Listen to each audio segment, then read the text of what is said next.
পৃথিবীর আর অন্য কোনো দেশে রাখা হয় কিনা জানি না, কিন্তু জাপানের হসপিটালগুলোতে নর্মাল ডেলিভারি হওয়ার পরেও 7 দিন হসপিটালে থাকতে হয়। অনেকে আমাকে জিজ্ঞেস করছে কেন বা কি জন্য, এবং এই 7 দিন হসপিটালে কি করানো হয়, এগুলো নিয়ে আজকে অবশ্যই আপনাদের কাছে শেয়ার করতে আসছি। হ্যালো গাইস, আসসালামু আলাইকুম। আমি মারিয়া। সত্যি সত্যি জানি না পৃথিবীর আর কোনো দেশে এমন কিনা, কিন্তু জাপানে আসলে এমন ব্যাপারটা। আপনার নর্মাল ডেলিভারি হোক অথবা সি-সেকশন হোক, আপনাকে 7 দিন থাকতে হবে। আমি ওনাদের সাথে অনেকবার কথা বলছি। আমাদের দেশে 7 ঘন্টা পর ঘরে পাঠানো হয়, কিন্তু এখানে 7 দিন কেন, বা আমরা 7 দিন থাকতে যাচ্ছি না, বলতেছেন না এটা অসম্ভব, 7 দিনে থাকতে হবে। আর এখন যে রুমটা দেখতেছেন, এটা ছিল আমার ডেলিভারি রুম। যেহেতু আমি 3 দিন আগে ভর্তি হয়েছি হসপিটালে, তাই আমাকে ডেলিভারি আগ পর্যন্ত এই রুমে থাকতে হবে। আর যারা জাপান আছেন তো জানেন, জাপানে সবকিছু একদম ক্লিন থাকে। আর এটা একদম অনেক বড় একটা রুম ছিল, সবকিছু ক্লিন, একদম পরিষ্কার ছিল। আর ডেলিভারি আগ পর্যন্ত আমি এই রুমেই ছিলাম। আর একটা ভিডিওতে এগুলো নিয়ে আলোচনা করছিলাম, তবু এখানে ছোট্ট করে বলে রাখি, আপনি যতক্ষণ পর্যন্ত না বেবি হবে ততক্ষণ পর্যন্ত আপনার পেটে 2টি মেশিন লাগানো থাকবে। আর আপনার কন্টিনিউয়াসলি মেশিন 2টা চলতে থাকবে। আর এই মেশিনের সংগ্রহস্থল একদম ডাক্তার রুম থেকে নার্স রুম সব জায়গায় যাবে। আপনার যদি কোনো অস্বাভাবিক রকম কিছু হয় বা বাবুর কোনো সমস্যা হয়, পালস বেড়ে যায় বা হার্টবিট বেড়ে যায়, এটার নয়েজটা একদম ডাক্তার রুম পর্যন্ত চলে যাবে, অথবা নার্স স্টেশনে। আর এখন আমি এই ভিডিওটা করতেছি রাত 4টা বাজে। আর আমি শুধু প্রহর গুনতেছিলাম কখন রাত শেষ হবে। আমার কাছে ওই 3 দিন ছিল 3টা বছরের মতো। আর এখানে কেমন এটা ছিল, এটা একদম প্রথম দিন থেকে একদম 7 দিন পর্যন্ত থাকবে। আর এই যে এই হার্টবিট, এখানে হচ্ছে বাবুর হার্টবিট আর পালস সবগুলা। আর এখানে একদম যতদিন পর্যন্ত না ডেলিভারি হবে ততদিন পর্যন্ত এগুলো এমনি চলতে থাকবে। এই যে এখানে দেখেন আমার বাবুর একদম তুস পড়ে গেছে খাতা। আর বাবু ডেলিভারি হওয়ার পর আমাকে এখানে একটা রুমে শিফট করানো হয়। আমাদেরকে জিজ্ঞেস করা হয়েছে আগে, আপনারা কি কেবিন নেবেন নাকি নর্মাল নেবেন। নর্মাল বলতে নর্মাল এগুলাতে 4 জন থাকে, 6 জন থাকে এরকম। আমাদের এখানে ছিল 4 জনের, তো আমরা 4 জনেরটা নিয়েছি। ভাগ্য ভালো আমাদের রুমে কেউ ছিল না, আমি একাই ছিলাম। কথা অ্যাড করি, আপনি যদি জাপানে থাকেন তাহলে আপনি যদি কেবিন নেন তাহলে আপনাকে এক্সট্রা টাকা গুনতে হবে। আমাদের এখানে ছিল পার ডে 7,000 টাকা করে। আর আমরা এখান দিয়ে আসি গ্লাস দিয়ে বাবুকে দেখতেছিলাম। বাবু হওয়ার পর 24 ঘন্টারও বেশি সময় বাবুকে আমাদেরকে দেওয়া হইব না, ওই একটা রুমে রাখা হইব বাবুর, যেখানে শুধু নার্সরা দেখতে পারবে, আর কেউ দেখতে পারবে না। আমরা শুধু বাইরে থেকে গ্লাস দিয়ে দেখতে পারবো। আর এখানে আমি কি করতেছি বলেন তো, এখানে একটা কাহিনী আছে।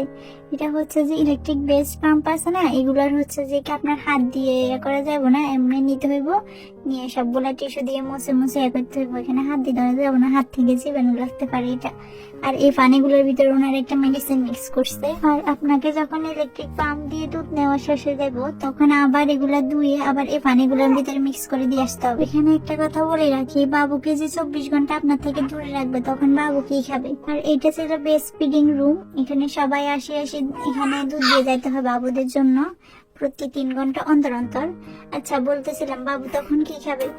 আপনি যখন একটু সুস্থ হবেন, প্রথম 1 দিন অথবা 2 দিন পর বাবুকে 3 ঘন্টা পর পর আসে আপনি এই ইলেকট্রিক বেস পাম্প এটা দিয়ে দুধ দিতে হবে 3 ঘন্টা পর পর। আর এই দুধগুলো প্রথম 1 দিন নার্সরা নিয়ে গিয়ে খাওয়াই দিয়ে আসবে বাবুকে 3 ঘন্টা পর পর। বাবুকে যখন আপনার হাতে দিবে তখন বুঝাই দিবে আপনাকে কিভাবে দুধ খাওয়াইতে হইব। যেমন বাবুকে প্রথম দিন 10 মিলি করে 3 ঘন্টা পর পর, দ্বিতীয় দিন 20 মিলি করে 3 ঘন্টা পর পর, তৃতীয় দিন 30 মিলি, এভাবে প্রত্যেক দিন 10 মিলি করে বাড়তে থাকবে 3 ঘন্টা পর পর। এখন কথা হচ্ছে, বাবুকে কি সবসময় ফর্মুলা দুধ খাওয়ানো হয় না? ফর্মুলা দুধ খাওয়ানো হয় না, কারণ আপনার বুকের দুধ যদি না আসে ইলেকট্রিক পাম্প দিয়ে পাম্প করার পর, যে 10 মিলির ভিতরে যদি 5 মিলি বুকের হয় আর 5 মিলি হচ্ছে ফর্মুলা খাওয়ানো হয়। এভাবে প্রতি 3 ঘন্টা পর পর বাবুকে খাওয়ানো হয় এভাবে।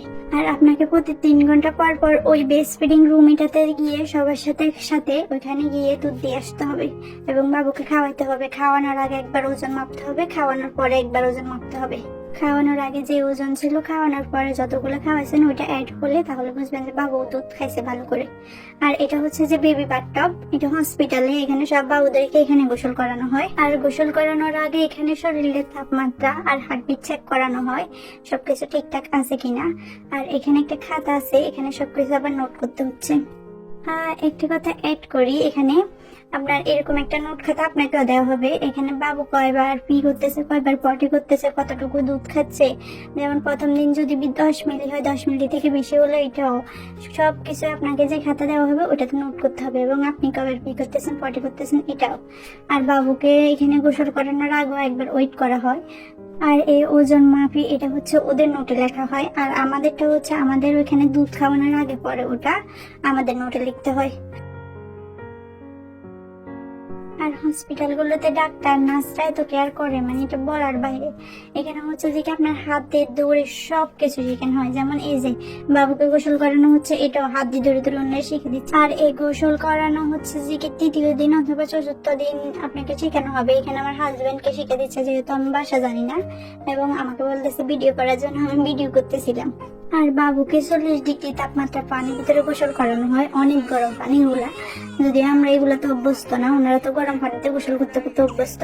আর এখানে বাবু গোসল করার পর নাকের ময়লা, কানের ময়লা সবগুলো কেমনে উঠাইতে হবে ওগুলো দেখা দিচ্ছে।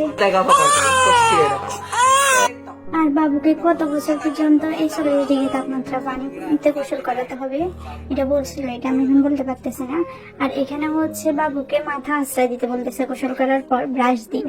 আচ্ছা, এখানে একটা কথা এড করি, আমরা যে কেবিন নিই নাই, একটা এমনি রুম নিছে, এই যে রুম ছিল এটা হচ্ছে যে কি কেবিনের সাথে পার্থক্য হচ্ছে কেবিন হচ্ছে মাঝখানে ওয়াল দেওয়া, আর এটা হচ্ছে পর্দা দেওয়া জাস্ট। আর এখানে খাটের সাথে একটা সুইচ আছে, এই সুইচটা চাপলে যে কোনো একজন নার্স আপনার কাছে আসে আপনি কি জন্য রাখতেছেন জিজ্ঞেস করবে। আর আপনাকে কয়দিন পর পর এখানে ব্লাড টেস্ট করানো হবে, ডাক্তার আসে দেখবো। এর মাঝখানে ডাক্তার একদিন চেক আপ করবো। আর একটা কথা, বাবুকে কানে পরীক্ষা করানো হয়, আর পুরো শরীরে একদিন পরীক্ষা করানো হয়। এই 7 দিনের ভিতরে এগুলাই করা হয়। আর এখানে আমরা ওনার সাথে গল্প করতেছিলাম, ওনার বয়স 70-এর উপরে, ভাবতেই অবাক লাগে এখনো কাজ করে। আরেকটা কথা, ওনার ছেলে মেয়ে আছে একই শহরে, কিন্তু ওনার সাথে দেখা হয় না, বছরে 1বার অথবা 2বার। কেমন ভাবতেই অবাক লাগে। আর এটা ওনাদের কাছে খুব স্বাভাবিক, আর আমাদের কাছে অস্বাভাবিক, তাই না? ভিডিও লং হয়ে যাচ্ছে, পরে আবার অন্য কোনো ভিডিওতে আমার কথা হবে ইনশাল্লাহ। আল্লাহ হাফেজ, আসসালামু আলাইকুম, বাই বাই।